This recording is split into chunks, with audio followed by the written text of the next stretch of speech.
If anybody has ever told you that you have potential or has said anything to you that can translate into this in any way, that you are destined for greatness, that you have what it takes to be one thing or another, that you have a very special, bright future ahead of you, or even best, that the world is not ready for you yet, you might be in danger. Potential sounds like a really nice compliment, I know. But what is the true embodiment of potential? And why can that be one of the most dangerous things anybody can say to you? Hi, I'm Adedayo. I'm a first-generation Nigerian immigrant currently building a globally impactful life and career from the United States with grit and lots of questions. People have told me my whole life that I have potential. Potential to become an engineer, potential to become a fantastic salesperson, potential to become a world-class drummer, potential to become a renowned artist, potential to become a celebrated writer, potential to become a fantastic leader, or potential to build something that changes lives. Potential, potential, potential. About every single thing that I was visibly involved in, and every single thing that I could evidently do very well. And hearing that repeatedly felt very good. It felt to me like I was on track. But what track? Because feeling good about it did not automatically absolve me of the realities and the responsibilities associated. Nobody told me about that other side. The gap between where you truly are and this imaginary point that everybody keeps describing.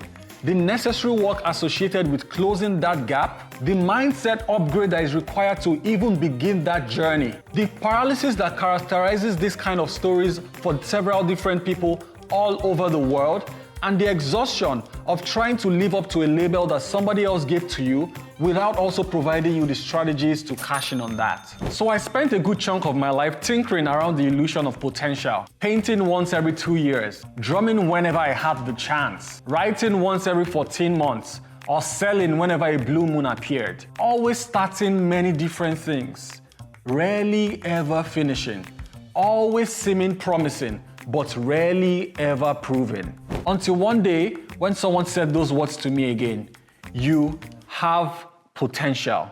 And for the very first time, it didn't feel like a compliment anymore. Something had shifted.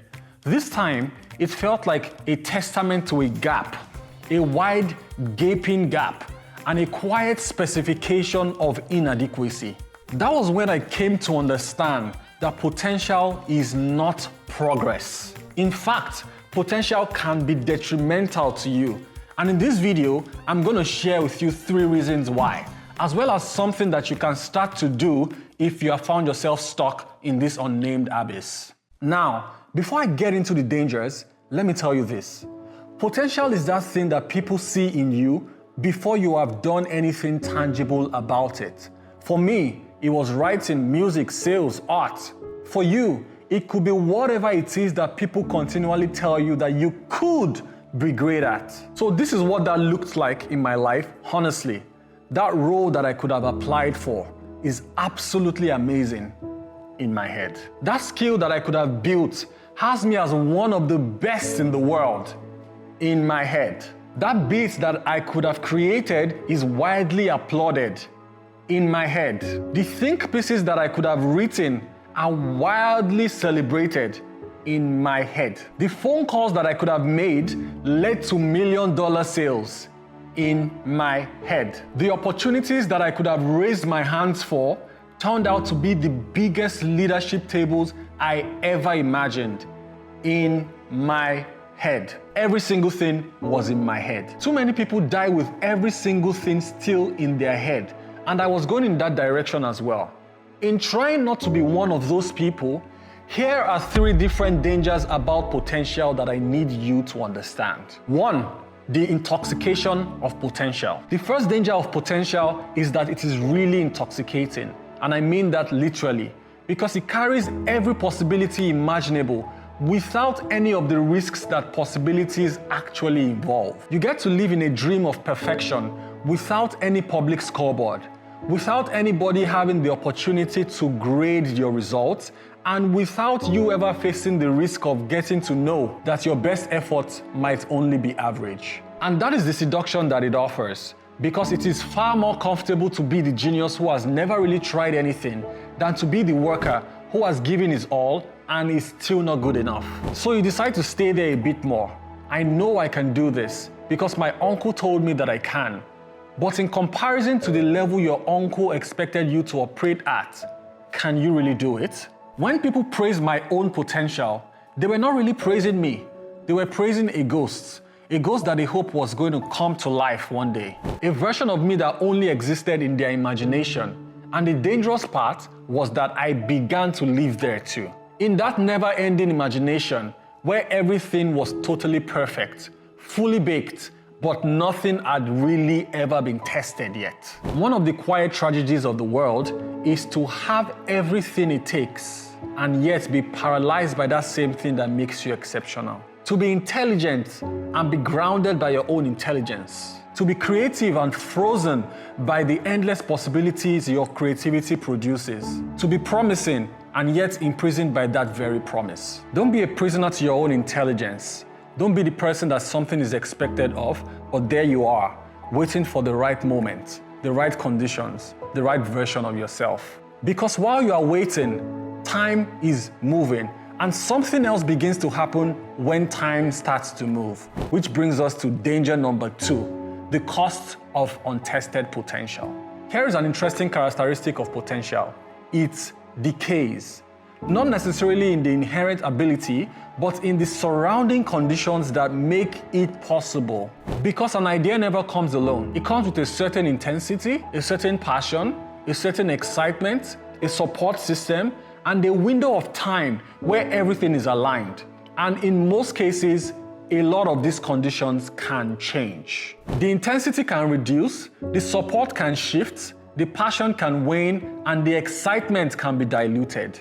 The market can move on, and then you realize that though the idea still exists, the accessories that made it powerful have faded. The window has moved, or even worse, the window has been shut. And I know this very personally because I've had my fair share of setting things down, projects, ideas, and skills that I was building. And when I eventually returned to them, they felt different. The fire was smaller, and the version of me that came up with that idea wasn't quite the one standing in front of it trying to revive it. You will not always be in the position that you are right now to implement what you are currently carrying, and the weight of untested potential always increases the more you leave it to life fallow. Danger number 3, the reality of potential.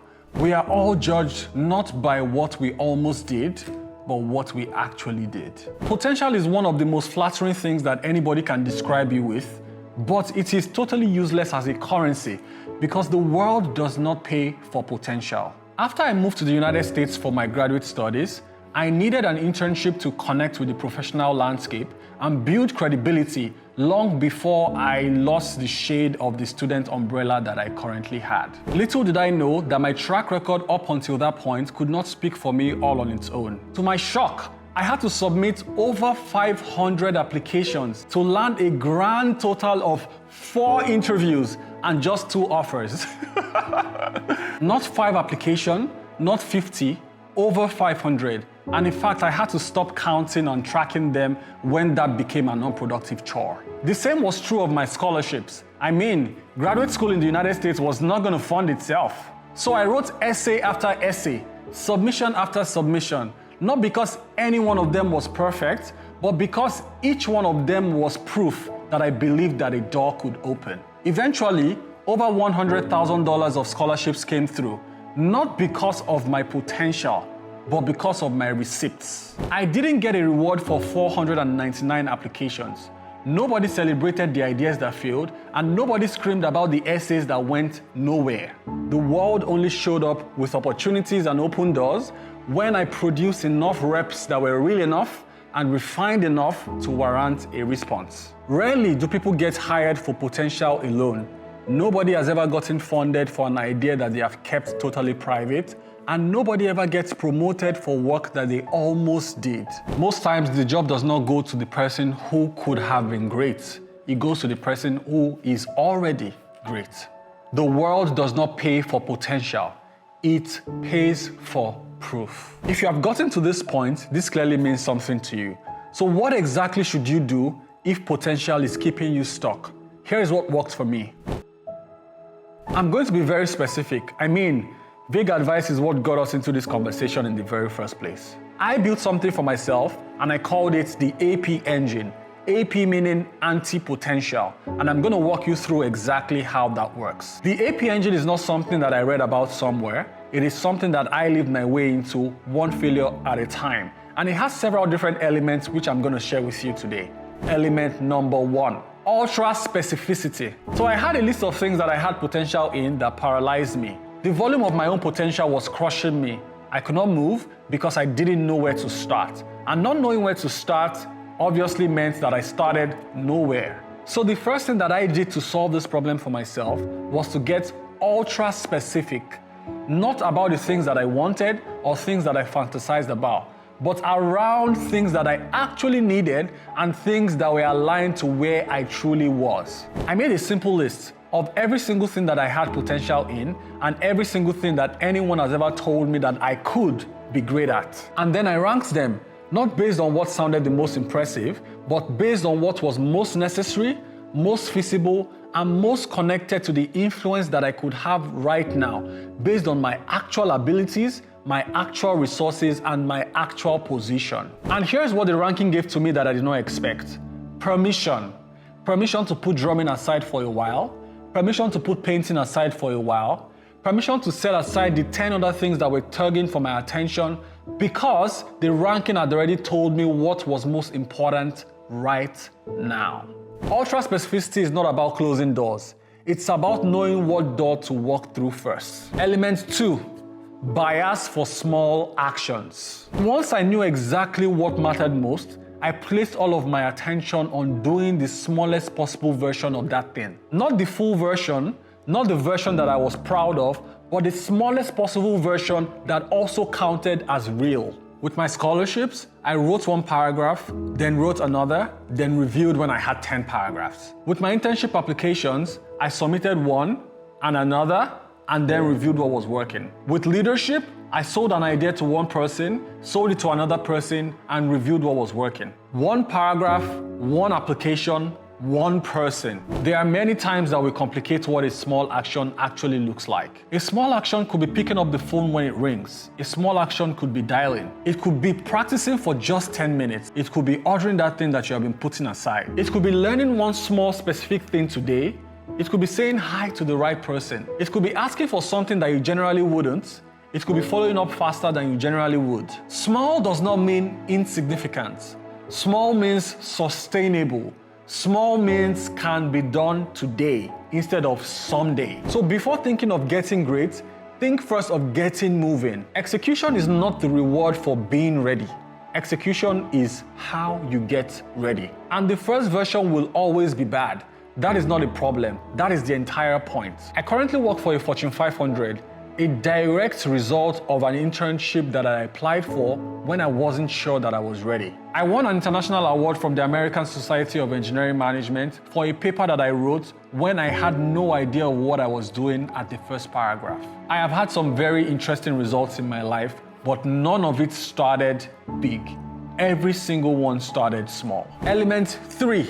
The scoreboard. Now, here's the thing about producing small actions. In turn, they produce something very interesting called data. Real, honest, unsparing data about what is real and what is not. Earlier, I mentioned how sitting in potential is very comfortable because nobody can grade actual results that you produce and you feel safe in your imagination. The scoreboard is the element that deletes that safety on purpose and intentionally. It is honest accounting, keeping score of reality instead of imagination. It is evidence collection.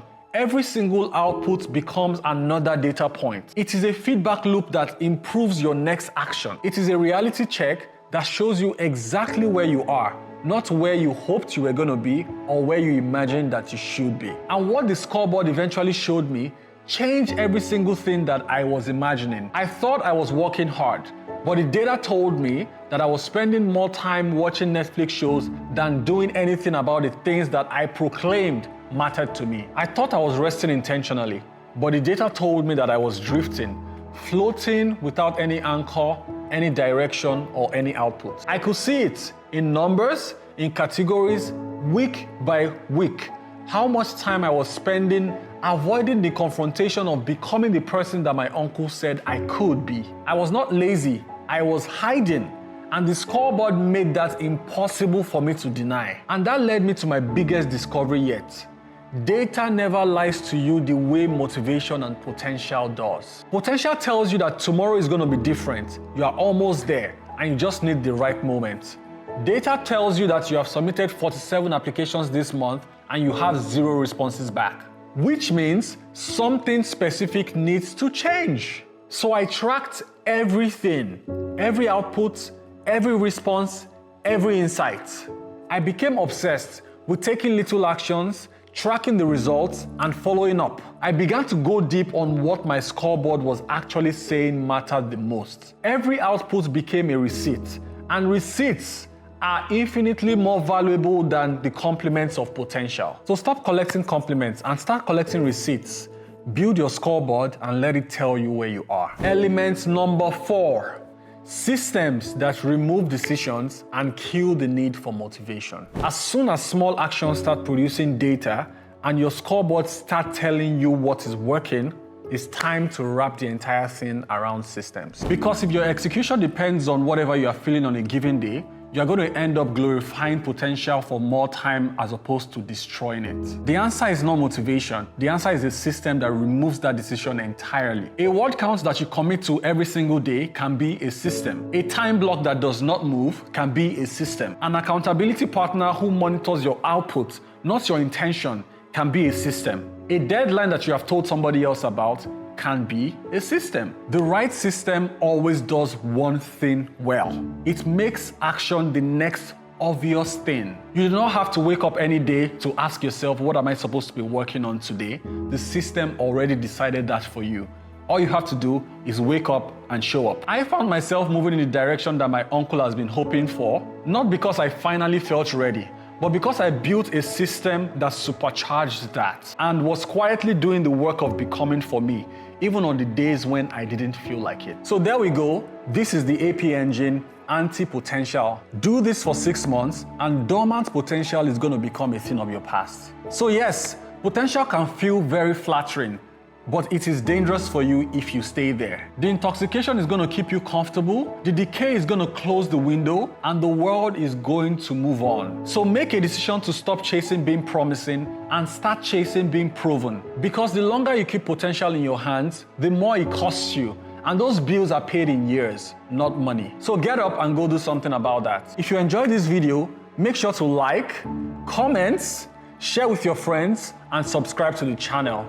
This is Dear Young Man for the young, hungry, and becoming. See you on the next one.